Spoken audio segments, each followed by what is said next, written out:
Уважаеми зрители, като водещ на това шоу, до сега съм правил 107 презентации на нови книги. 106 от тях са книги бяха на Иво Сиромахов. Затова с вещина ще ви представя една нова енциклопедия на книжния пазар. Ето вижте, професор Мерски подготвя нова енциклопедия с рецепти от природната аптека. Браво на професора, за да разберем какво ще съдържа тази енциклопедия. Поканих тук властелия на билките, професор Мермерски. Добър вечер, господин Мермерски. Професор... Добър вечер, господин Трифонов.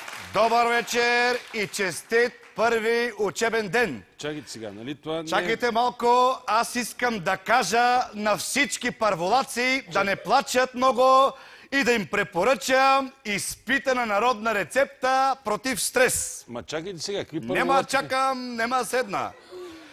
Драги първолачита, не съм ви поканил тук да давате рецепти. сипете си 50 грама ракия и всичко ще е на 6. Чакайте сега.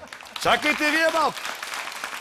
За здравето на първолаците носете им раницата. Чакайте сега. От раницата. Вие как сте, кажете? Седнете, чувствате се удобно. Като Сядам, ще чувствам удобно. Седнете спокойно. Да.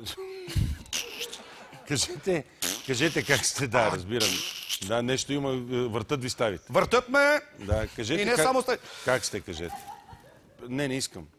Заповядайте, това нищо не е. Какво е? Просто храс. Какво ме попитахте? Как сте? Това се рони тук и ми прах. За здравето на бюрото нека се рони. Това е рониче за бюрниче. Да, няма нужда да коментираме. Няма нужда за коментарите, ненужните, пийте, нищо не пийте. Как те, кажете? Благодаря ви за въпроса, господин Трифонов. Надявам се да направим един съзидателен скетч. В началото искам да отговоря на Евгений Йотов, Защо? който ми се обади в 3 часа сутринта на личния ми телефон. И какво каза? Да, Евгений, и аз тебе много те уважавам. Това сте казали вие, да. Да. За да вдигнете самолета като Йотов, пийте самолетоповдигниче, перконадръвниче. От дашните женици. Добре, да не говорим сега за тези неща. Разкажете ми... Вземете и аз без това няма какво да ги правя.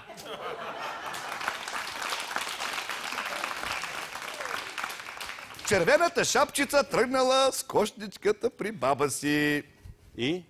И попитала: бабо, добре, да не защо ти е толкова голяма устата? Разкажете за... И бабата казва: да беше видяла дядо си на младини.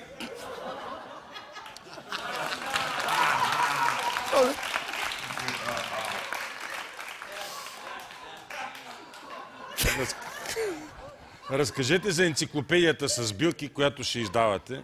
Това е по-интересно. Значи, между другото, господин Трифонов... Да не говорим за червената шапчица. Не, понеже сетих за кошницата. Вие знаете ли някоя история за червената шапчица? Знам много истории за червената шапчица. Но... Мога да ви разкажа някоя. Коя? Червената шапчица непрекъснато правила любов с вълка. И бабата се ядосала и решила да спре този абсолютно нетрадиционен секс и сложила на червената шапчица едни бронирани гащи. Знаете ли, професор Мемлецки, какво са бронирани гащи? Предполага с катинар. Да, едно време рицарите са слагали на жените си, за да не им изневеряват, и тя сложила така на червената шапчица бронирани гащи. Да. След 4 дена червената шапчица е изчезнала. И бабата тръгнала да търси. Тук червена шапчица, там червена шапчица, няма я. И на едно дърво една сойка стои. Тя е попитала: сойка, виждала ли си червена шапчица с едни бронирани гащи? Сойката казала: не съм, но видях един вълк с оксижен. За здравето на оксижените да има налягане. Да, вземете го това и си го приберете. Ма не ми трябват тия буклуци. Давайте да задавате, да кажа за енциклопедията. За енциклопедията с билки, която ще издавате. Значи и тази енциклопедия, както всяка една енциклопедия, е в съавторство, забележете, с кого? С вашия оператор Иван Татарски. Браво, браво, браво. Затова заглавието е енциклопедия Татарика. Да, браво, много хубаво. За здравето на Иван Татарски снимайте крава на контра. Добре, какво има в тази енциклопедия? И овца в мъгла. А какво има в тази... Какво има в тази енциклопедия? Господин Трифонов, има всякакви рецепти и житейски истини. Значи не само рецепти, а и житейски истини. Да, точно така. Кажете. Ето, отварям абсолютно произволна страница. Отворете. И какво пише тук? Не знам, вие знаете, нали вие сте я писал? Доктор Неделя Щонова, Добре. най-прекрасната жена на света. Да не говорим за Неделя Щонова. Защото, вижте, защото за всички хора може да има всяка една неделя, но за мен има само една неделя. Браво, много хубаво. Не знам защо, господин Трифонов, но тук страниците малко са слепнали. Добре. Как ще... Лепнат.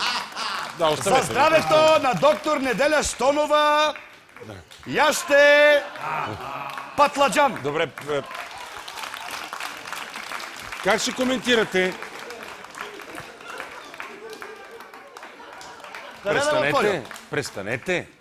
Престанете. Ще ви го подаря. Не искам, седнете. Как ще коментирате следната новина? Моля на видеостената я пуснете на зрителите. Моля на видеостената. Конференция по хомеопатия завърши с масова масови халюцинации. С какво? Масова? Масови халюцинации. Да. 1-0. Сега ще видите аз къде ще сбъркам. Вие били ли сте на тая пресконференция в Германия? Е била тя. Масови халюцинации. Халюцинации, точно така. Масови халюцинации. Да, кажете. Бях, господин Трифонов. Какво стана? Много съзидателна конференция стана. Така ли? С немските колеги, хомеопати, пихме шнапс и лизахме халюциногенни жаби. Тоест... Да? Имам и още едно. Добре. Ще да бъда така да. Да. Разбрахте ли ме? Разбрах. Лизахме... Халюциноген... Точно така. А сега ще видите нататъка какво става. Халюциногенни жаби. Сте пили шнапс. Да. И после? И лизахме не само жаби. Това не е важно. И по едно време, знаете ли какво стана? Какво? Взех джаджа от блок, свири ми 4 ног Добре. и дори заснехме клип. На вас, господин Трифонов, свири Оливие 4 ног. Значи е било Прекрасно е. голям купон е било, така ли? Между другото, толкова си бяхме махнали главите с колегите, че накрая се бяхме хванали за ръце и пеехме оборотна си. Добре.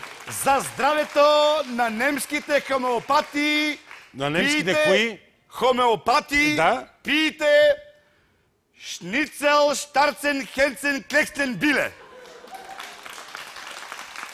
Какво да пием? Не, няма да го кажа. Разбрах. Какво искате да пием за здравето на... Който чул. На мен ми е любопитно какво трябва да пием. Айде вие кажете. Няма да ви Чакайте, казвам. айде вие го кажете. Чувате ли се с... Айде вие кажете какво е немското биле.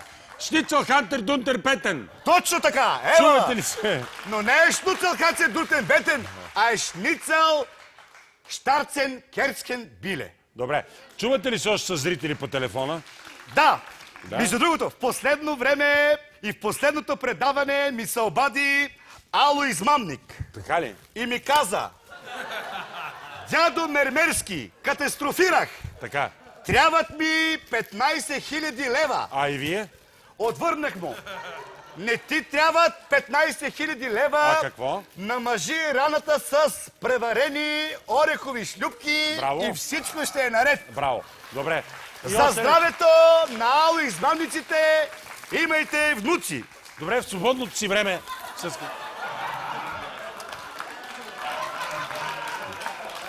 Това е за здраве. Това е за здраве. Не го махайте, не го махайте.